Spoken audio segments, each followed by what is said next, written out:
Okay yes सरकार, नमस्कार। माहौल जबरदस्त शानदार। आई होप पढ़ाई आपकी मस्त चल रही है एंड सर आपके इन पे रिवीजन अच्छे से हो रहा है एंड आप सारे क्वेश्चंस की प्रैक्टिस भी कर रहे हो।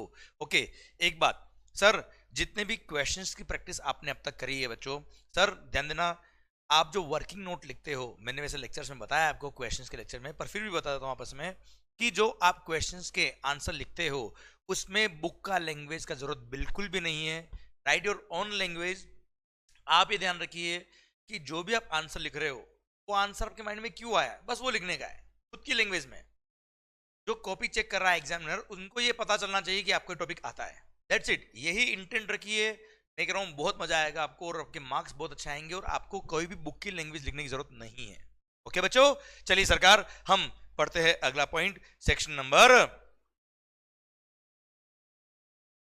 ओके आइए sir, section number 9 sub section number 5। आइए बच्चों सर शुरू करते हैं हम। क्या sir, electronic commerce operator, section number 9 sub section 5 हमने ऑलरेडी बात करी हुई है। सेक्शन नंबर 9 सब सेक्शन 5 के रिगार्डिंग जब स्टार्टिंग मैंने करी थी तब सर एग्जांपल मैंने दिया था आपको ओला, उबर, स्विगी, जोमेटो का। सरकार सेक्शन नंबर 9 सब सेक्शन 5 ये रहा सर सेक्शन। गवर्नमेंट के पास पावर है, सेंट्रल गवर्नमेंट के पास पावर है that on the recommendation of the GST Council they can notify certain services, they can notify certain services। Clear, goods नहीं। Section number 95 में केवल और केवल सर्विसेज ही कवर है, गुड्स कवर नहीं है, हम ऑलरेडी बात कर चुके हैं। अब sir section number 9 sub section 5 में नोटिफाइड सर्विसेज कौन कौन सी वो लिस्ट हम पढ़ेंगे, पर गवर्नमेंट के पास पावर है कि वो चाहे तो सर्विसेज को नोटिफाई करके बता सकते हैं कि इन सर्विसेज को अगर आपने इलेक्ट्रॉनिक कॉमर्स ऑपरेटर के थ्रू सप्लाई करा है, if though services are supplied through electronic commerce operator, तो ऐसे केस में उन सर्विसेज के लिए ECO will be treated as if ECO is the supplier of such services और सारे provisions of the act will apply on the ECO only. Sir example के लिए मैंने बताया था आपको, यशवंत मंगल का रेस्टोरेंट है, यशवंत मंगल इज द सप्लायर। वो खाना बना के बेचता है, सैंडविच बना के बेचता है थ्रू स्विगी। आप कस्टमर हो, आपने सैंडविच ऑर्डर किया थ्रू स्विगी। अब आपने जो सैंडविच ऑर्डर किया है, you are the customer, I am the supplier, और बीच में प्लेटफॉर्म कौन है, ECO। और वहां पर ECO केवल एक बीच में प्लेटफॉर्म है, वो एक्चुअल सप्लायर नहीं है, पर for the purpose of GST ECO Swiggy को मान लिया जाएगा as if Swiggy is the supplier of such services and all the provisions of the act will apply on Swiggy. इसलिए सर इसको फॉरवर्ड चार्ज मैकेनिज्म बोला जाता है, रिवर्स चार्ज मैकेनिज्म नहीं बोलते हैं। सर रेसिपिएंट लायबल होता तो उसको रिवर्स चार्ज बोलते हैं, ये फॉरवर्ड चार्ज मैकेनिज्म है। ओके बच्चों, अब सवाल आता है क्या, वो कौन कौन सी सर्विसेज नोटिफाइड है under section number 9 sub section number 5। Clear. अच्छा एक बात और, जहां पे इलेक्ट्रॉनिक कॉमर्स ऑपरेटर को नोटिफाई कर दिया इन पांच सर्विस, कुछ सर्विसेज के लिए 5 सर्विसेज है, क्लियर, वहां पे ECO को बोल दिया कि ECO अगर आपका फिजिकल प्रेजेंस इंडिया में है तो आप लायबल हो ही हो। आपका फिजिकल प्रेजेंस अगर इंडिया में नहीं भी है, ये रहा देखो, अगर टैक्सेबल टेरिटरी में लोकेटेड है ECO तो वही लायबल है, और अगर टैक्सेबल टेरिटरी में नहीं है तो सर जो पर्सन ECO को रिप्रेजेंट कर रहा है इंडिया के अंदर वो टैक्स पे करेगा। और सर अगर मान लो ECO आउट ऑफ इंडिया का है और सर उसका न तो फिजिकल प्रेजेंस इंडिया में है, नहीं उसका कोई रिप्रेजेंटेटिव इंडिया में है, तो भी they will have to appoint a person in India who will pay tax on their behalf. मतलब टैक्स तो आपको ही पे करना पड़ेगा। क्लियर। सर ध्यान देना, ECO को बोल दिया तुम लायबल हो, और हाँ तुम ही लायबल हो, और हाँ तुम ही लायबल हो, बात खत्म, चॉइस नहीं है। क्लियर। अब वो 5 सर्विसेज कौन कौन सी है देखिए। फर्स्ट सर्विस कौन सी है sir, sir transportation, Ola, Uber. The first service is transport of passengers by radio taxi, motor cab, maxi cab, motorcycle, sir जिसके अंदर रैपिडो भी आता है, और any other motor vehicle except omnibus. Omnibus के बारे में सर पॉइंट नंबर 2 हम पढ़ेंगे तब बात करता हूं।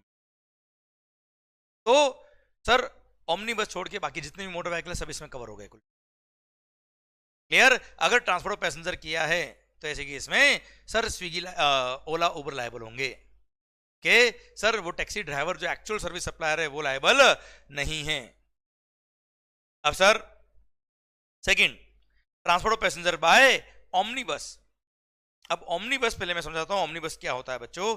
Sir omnibus means any motor vehicle which is constructed और adapted to carry more than 6 passengers excluding driver. मतलब ड्राइवर मिला तो मोर देन 7, और मोर देन 7 मतलब मिनिमम 8, या लिखिए आप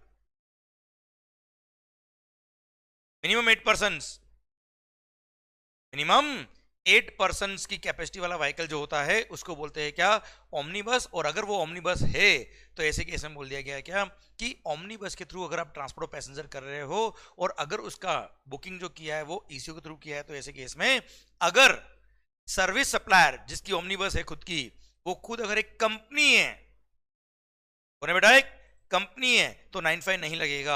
क्योंकि अगर कंपनी है खुद सर्विस सप्लायर तो बड़ा आदमी है, वो खुद टैक्स पे कर देगा। क्लियर। पर अगर जो सर्विस सप्लायर है, जो बस ओनर है एक तरह से, वो बस ओनर इंडिविजुअल है, ऑर्गेनाइज सेक्टर में नहीं, ऑर्गेनाइज नहीं एक तरह से सर वो, इसीलिए सर अगर उसका बुकिंग अपने ईसीओ के थ्रू बुक कराया तो ऐसे केस में 95 लगेगा, और वहां पे ECO will be treated as if ECO is the supplier of such services. Clear. Otherwise omnibus के थ्रू जो सर्विसेज दी है वहां पे 95 लगेगा। अगर ओमनीबस वाला खुद एक कंपनी है तो 95 नहीं लगेगा। That's it. Okay.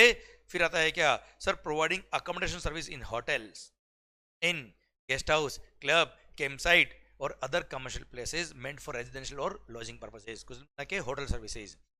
Where person supplying such services are no is sir, where person supplying such services through ECO is liable for is not liable for registration. बेटा हाँ है ना भाई, मैं वापस बोलता था बेटा आपके लिए। ओ भाई देवेंद्र भाई, ओमनीबस मींस किडनैपिंग वैन नहीं हो, किडनैपिंग वैन जो समझ रहे हो ना बेटा, मूवीज में देखते होंगे। क्या वो 8 सीटर है क्या, देखना पड़ेगा। अप्रूव्ड सीटिंग कैपेसिटी उसकी कितनी है बेटा। क्लियर। सर पीछे अगर 4 की कैपेसिटी, 2 आगे 6 ही हुए ना यार भाई, फिर भी देखना पड़ेगा एक बार कि उसकी अप्रूव्ड सीटिंग कैपेसिटी कितनी है, लोग कितने बैठते हैं उसमें, एक्चुअली उससे फर्क नहीं पड़ता। ओके गुड सरकार। तो मालिक मालिक मालिक होटल्स, होटल्स की बात कर रहा हूं मैं आपसे बेटा। होटल अकोमोडेशन सर्विसेज जैसे tripadvisor.com, goibo.com, makemytrip.com, उसके थ्रू अगर आपने होटल बुक कराया है सर, ओयो रूम्स है ना भाई, तो सर ऐसे केस में OYO will be liable, Goibibo will be liable, Trip Advisor will be liable. पर अगर होटल वाला खुद जीएसटी के लिए रजिस्टर्ड है, इफ होटल वाला खुद इज लायबल फॉर रजिस्ट्रेशन, तो ऐसे केस में 95 नहीं लगाएंगे। मतलब आपका कोई इंडिविजुअल फ्लैट है बेटा जो आपने ओयो पे लिस्ट कर रखा है। क्लियर। तो सर ऐसे केस में अगर आप जीएसटी में रजिस्टर्ड नहीं हो और ओयो के थ्रू किसने आपका रूम बुक किया है, तो ऐसे केस में वहां पे 95 लगेगा और ओयो लायबल होगा। पर आप खुद अगर जीएसटी में रजिस्टर्ड हो, तो बड़ा होटल है जो खुद जीएसटी में रजिस्टर्ड है या लायबल फॉर रजिस्ट्रेशन है, तो ऐसे केस में भले ओयो के थ्रू बुक किया हो 95 नहीं लगेगा। Same is the case with the housekeeping services also. Housekeeping service में भी सेम पॉइंट लिखा हुआ है कि अगर हाउसकीपिंग सर्विस देने वाला जैसे प्लम्बर, कारपेंटर एटसेट्रा, वो खुद अगर जीएसटी में रजिस्टर्ड है या लायबल फॉर रजिस्ट्रेशन है, तो वो खुद टैक्स पे करेगा, वो लायबल फॉर रजिस्ट्रेशन नहीं है। और आपने बुकिंग कराया थ्रू urbanclub.com, urbancompany.com या zimba.com एटसेट्रा, तो ऐसे केस में सर 95 लगेगा। क्लियर। वो खुद लायबल फॉर रजिस्ट्रेशन नहीं है, खुद प्लम्बर कारपेंटर। तो ओके डन। तो ये सर्विस हो गई नंबर 4। अब आ रहा है क्या, रेस्टोरेंट सर्विसेज, स्विगी, जोमेटो, जिसके बारे में हम ऑलरेडी बात कर चुके हैं। पर यहाँ पे एक एक्सेप्शन है, अगर वो रेस्टोरेंट ऐसे किसी होटल प्रीमाइसेस में लोकेटेड है सर, जिसका declare tariff MRP is exceeding ₹7500 per day per day पर रूम। क्लियर सर, मतलब 7501 ऐसा कोई होटल है जिसका एक भी रूम का रूम टैरिफ 7501 अगर है, भले एक दिन के लिए क्यों ना हो, उसके बाद भले रेंट कम कर दे ये लोग, तो सर उस होटल के अंदर जो रेस्टोरेंट लोकेटेड है वहां से अगर आपने खाना मंगाया, तो सर वहां स्विगी लायबल नहीं होगा, वहां रेस्टोरेंट ही लायबल होगा। क्लियर। तो सर देखिए, restaurant services other than services supplied by restaurant, eating zone etcetera located at specified premises. Specified premises का मतलब means premises providing hotel accommodation services having declared tariff of any unit of accommodation above ₹7500 per unit per day or equivalent, तो ऐसे case में 95 नहीं लगेगा। Clear? वहां पर 7501 वाला रूम जो है उस होटल में अगर रेस्टोरेंट है वहां से खाना मंगाया है आपने तो 95 नहीं लगेगा, अदरवाइज सारे केस में 95 लगेगा।